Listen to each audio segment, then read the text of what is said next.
دەگەڕینەوە شاری لەندەنی بەریتانیا و لە نزیکەوە ڕێستۆرانتێکی کوردیتان پێدەناسێنم کە ڕەنگە هەمووتان پێویستان بێت کاتێک هاتنە ئەم شارە چووکم خواردنەکانی پاک و خاوێنە و هەروەها لە زۆربەی ڕێستۆرانتەکانی دیکەش هەرزانترە. ئێرە ئەندەرگراونەکەی شاری لەندەنی بەریتانیایە و هەنگە لای.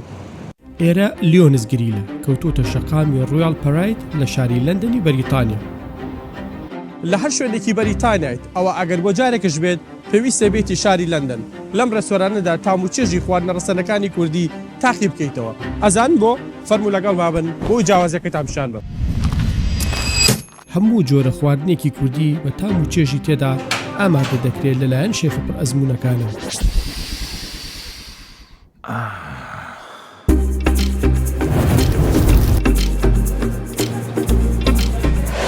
قۆزی مریشک و گۆشت لەگەڵ دەیان جۆر شلەی کوردی، یاپراخ و دووک، گۆشت و کەباب لەگەڵ گەست بە هەرزانترین نرخ پێشکەش دەکرێت بە تایبەت شێری پلەیتەکەی کە بۆ 6 کەسە و نرخی تەنها 56 پاوەنە. ئێمە هەر خواردنەکانمان تایبەت نییە، چاکەشمان تایبەتە چکار لەسەر خەڵوزەکرێ. ئەمە شوای کردووە ببێتە خۆشترین و پاک و خاوێنترین و هەرزانترین ڕێستۆران لە شاری لەندەن.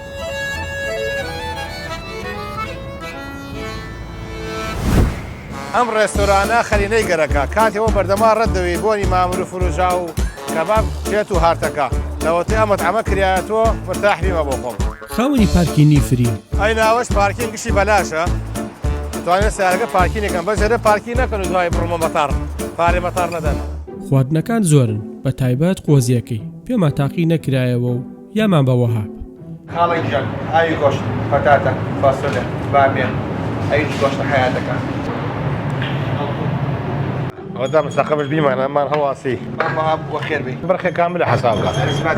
بە شێوەیەکی جوان برنجەکەیان ڕازاندوتەوە لەگەڵ گۆشتی بەرخی کوڵاو و فاسۆلیا و بامێ، پەتاتە، ئاوی گۆشت، دەوری یەک زەڵاتە، دوی کوردی و نان پێشکەش دەکرێت. بە خواستی میوانانش گەر بیانەوێت گۆشتەکە سوور دەکرێتەوە. سێچی ناسکە لێتەوە وڵات زۆر خۆشە. ئەمە گشتی بای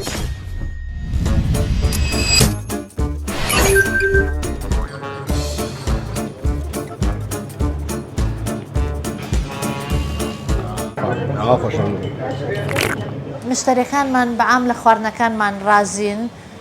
ئێمە ئەتوانین ئەگەر ئێکێک بێرزدەی هەبێ یاخود پارتێکیان هەبێ یاخود بیانەوێ لای ئێمە خواردن بکەن، ئێمە خواردن بۆ ئەوانیش ئەەکەین و بەپێ ئەو عەدەدەی کە پێمان ئەڵێن. دەچینە لای وەستا فەرهاد کە تایبەتە بە برژاوەکان و شێرین پلەیتەیەکی 6 کەسیمان بۆ ئامادە دەکات. شێرن پلەیتە لە هەموو شوێنێک نرخی گرانە بە تایبەتی لە لەندەن نرخی لە تقریبان 65 پاوەنەوە هەتاکو 70 بۆ 100 پاوەنش دەست پێەکە لە شوێنە مام ناوەندەکان ئەگە بچیتە شوێنە ڕاقەکانی کە ڕەنگە بگاتە نزیکی 400 بۆ 500 پاوەن، بەڵام لێرە تەنها بە 55 پاوەنە لە ئێستاە. با بزانین وەستا فەرهاد چیە خالی سەرەوە شێرن پلەیتە و چی مامە دروستەکە؟ وەستاگیان ئەوە 4 دانە لام ڕیپس، 4 لام ڕیپس، 2 لام چۆپ، 4 شیش گۆشت و بریشک لەگەڵ 2 شیش کەباب و 2 شیش باو. ئەویش تەماتی برژاو،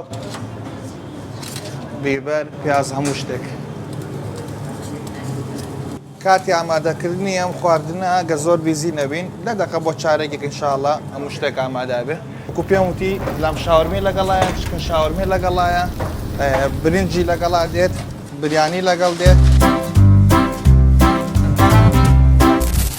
برژاندنی بەدڵی مشتریەکانە لەوەری هەندێکیان حەزیان لێ زۆر ببرژێت، هەندێکشی کەم. خێڵشتەکەش مشتری حەزی لێ زۆر بێ و مشتری حەزی لێ یەکەم بێ. بەدڵی خۆیان بۆیان دانین. ئەوە ئێستا اینجا پیازی برژاوی ماوە، تەماتەی ماوە تا بتوانین خزمەتیانەکەین. ئەویش پلاتەرەکەمان.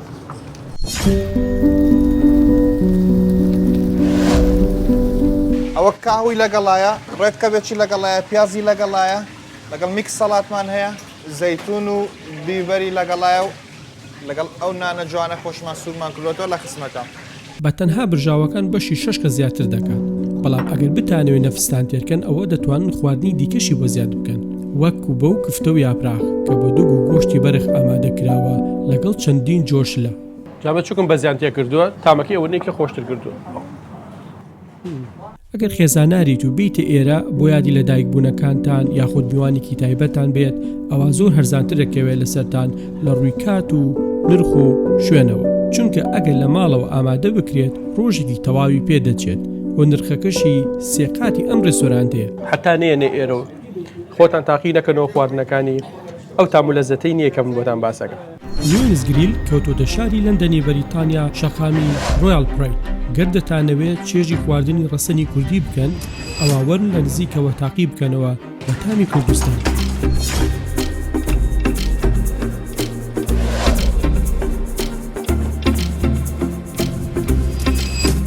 بۆ قۆزی مریشک و گۆشت، شلەکان، شێرن پلەی، چەندین جۆر برژاو و کەباب کە بە دەستی شێفی پڕ ئەزمون و ستافی شارەزا ئامادە دەکرێت و خزمەتان دەکەن. بە هەرزانترین رێخ، خۆشترین و پاک و خاوێنترین خواردنە کوردیەکان لە لیۆنس گریل تاقی بکەنەوە. جێگای تایبەت بە خێزانەکان و شوێنی وەستانی ئۆتۆمبیلەکانیشتان فریە. بەخێربێن بە لیۆنس گریل.